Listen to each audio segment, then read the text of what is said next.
Welcome students. Today we will start our next topic, birth of the Weimar Republic. Weimar गणराज्य का उदय या जन्म। देखिए, German a powerful empire in the early years of the 20th century. Germany 21वीं शताब्दी के प्रारंभिक वर्षों में एक बहुत बड़ा सम्राट बन चुका था, शक्तिशाली साम्राज्य बनकर उभरा। For the first world war 1914 to 1918 alongside the Austrian empire and against the allies. Germany ने प्रथम विश्व युद्ध में क्या है ऑस्ट्रिया के साथ मिलकर एलाइज पावर्स के साथ क्या है लड़ा था। एलाइज पावर्स में जो कंट्रीज थी that were England, France and Russia all joined the war enthusiastically hoping to gain from a quick victory. सभी देशों ने इस युद्ध में उत्साहपूर्वक यह सोचकर भाग लिया था कि वे इस युद्ध को जीत जाएंगे। Little did they realise that the war would stretch on. किसी को भी इस बात का अनुभव नहीं था कि ये युद्ध इतना लंबा चला जाएगा। Eventually draining Europe of all it's resources, और इसके साथ साथ यूरोप के संसाधनों को भी ये युद्ध समाप्त कर देगा। Germany made initial gain by occupying France and Belgium. France और बेल्जियम ने जर्मनी का साथ दिया, जिससे जर्मनी को बहुत अधिक गेन मिला, फ़ायदा मिला। However, the Allies strengthened by the US entry in 1917, जबकि एलाइज पावर्स थी जो England, France and Russia. Allies powers में अमेरिका ने एंट्री कर ली 1917 में। अमेरिका ने भी एलाइज पावर्स में ज्वाइन कर लिया, और जिससे एलाइज पावर्स की जो शक्ति थी वो बढ़ गई। It won defeating Germany and the central powers in November 1918, और एलाइज पावर्स ने जर्मनी और सेंट्रल पावर्स को नवंबर 1918 में हरा दिया। जो फर्स्ट वर्ल्ड वार था ये एलाइज पावर्स और सेंट्रल पावर्स के बीच में हुआ था। एलाइज पावर्स ने क्या किया था, सेंट्रल पावर्स को they defeated the central powers. और इन सेंट्रल पावर्स में जर्मनी भी एक कंट्री थी, जर्मनी, ऑस्ट्रिया। देखिए, the defeat of the imperial Germany and the abdication of the emperor gave an opportunity to parliamentary parties to recast German polity। Germany की हार और जो सम्राट था उसने पद त्याग दिया था, उसने it gave an opportunity to the parliamentary parties थी, उन्हें एक अवसर दिया किस बात का, to recast the German polity की क्या है, जर्मन की पॉलिटिक्स है उसे दोबारा से रिकास्ट करने का एक बहुत अच्छा अवसर दिया पार्लियामेंट्री पार्टीज को। In national assembly met and Weimar and established a democratic constitution with a federal structure. Weimar एक प्लेस का नाम है जर्मनी में, तो वहाँ पर नेशनल असेंबली मिली और उन्होंने एक संवैधानिक स्ट्रक्चर के साथ डेमोक्रेटिक कॉन्स्टिट्यूशन बनाने का निर्णय लिया। Deputies were now elected to the German parliament. अब ये देखिए जर्मन पार्लियामेंट का नाम था जिसे कहते हैं रिचस्टैग। तो देखिए, इस पार्लियामेंट का दोबारा से चुनाव करने के लिए क्या नियुक्त किए गए, डिप्टीज का चुनाव किया गया to the German parliament on the basis of the equal and universal votes cast by all adult including women. देखिए, जो दोबारा से ये क्या है, पार्लियामेंट्री पार्टीज के पास क्या था, एक बहुत अच्छा अवसर मिला कि क्या है, जर्मनी की जो पॉलिटिक्स है इसको दोबारा से रिकास्ट किया जाए। इसके लिए क्या किया गया, इलेक्शन करवाए गए डिप्टीज के, और ये इलेक्शन किस बेसिस पर करवाए गए थे, it was on the basis of equal and universal votes. सार्वभौमिक वयस्क मताधिकार के आधार पर डिप्टीज की नियुक्ति की गई, और जिसमें सभी विमेन को भी शामिल किया गया। This republic however was not received well by its own people, largely because of the terms it was forced to accept after Germany's defeat at the end of the first world war. ये जो Republic बनाया गया था दोबारा से क्या है, जो रिपब्लिक स्टार्ट किया गया था जिसमें डिप्टीज का इलेक्शन करवाया गया on the basis of equal and universal votes. तो ये रिपब्लिक जर्मनी के जो पीपल थे, सिटीजन्स थे, उन्हें खुद भी पसंद नहीं आ रहा था। क्यों नहीं आ रहा था? बिकॉज क्योंकि it was forced to accept after Germany's defeat at the end of the first world war. ये रिपब्लिक जर्मनी के लोगों द्वारा भी पसंद नहीं किया गया, क्योंकि इसमें लोगों को फोर्स किया गया था कि वे जर्मनी की जो हार है उन्हें एक्सेप्ट किया गया after Germany's defeat at the end of the first world वार। प्रथम विश्व युद्ध में जो जर्मनी हार गई थी, उसके बाद क्या है, जर्मनी की जो कंडीशंस थी उन्हें क्या है स्वीकार करने के लिए लोगों को फोर्स किया गया।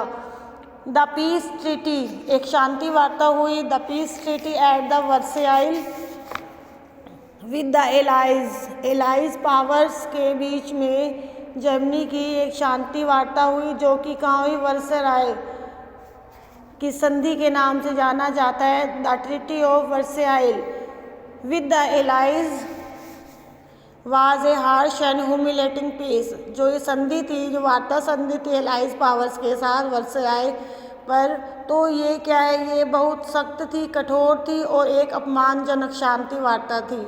Germany lost its overseas colonies.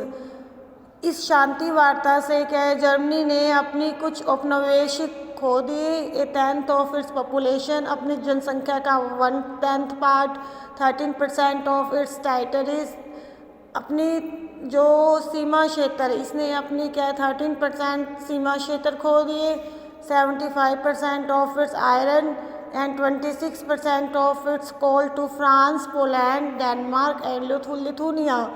जो ये शांति वार्ता हुई थी, that was happen the peace treaty at the Versailles. शांति वार्ता हुई एलाइज पावर्स के साथ। तो इस शांति वार्ता के दौरान जर्मनी ने अपनी कुछ उपनिवेश, अपनी पॉपुलेशन का 1/3, अपनी सीमाओं का 13%, अपने लोहे के भंडारों का 75% और उसके क्या कोयला क्षेत्र का 26% फ्रांस, पोलैंड, डेनमार्क और लिथुनिया के पास जर्मनी ने अपना खो दिया। कि अब इन चारों कंट्रीज, फ्रांस, पोलैंड, डेनमार्क और लिथुनिया के पास क्या है, ये सब के सब सारे के सारे इतने परसेंट पावर अब इन कंट्रीज़ के पास थी, इनका कंट्रोल हो गया था। The allied powers demilitarise Germany to weaken its power. Allied powers ने क्या है, जर्मनी की सेना को भी भंग कर दिया ताकि वे जर्मनी को और भी कमज़ोर कर सकें। द वार गिल्ट क्लोज, जो अपराध बोध था, वार गिल्ट होता है अपराध की भावना, the war guilt clause held Germany responsible for the वार।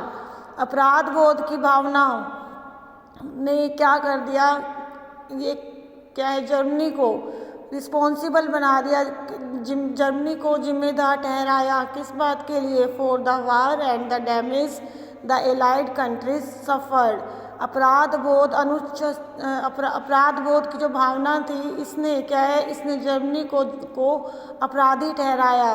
किस बात के लिए? इस युद्ध के लिए और इस नुकसान के लिए जो ये विनाश हुआ था फर्स्ट वर्ल्ड वार के दौरान, जो कि एलाइड कंट्रीज़ को सफ़र करना पड़ा।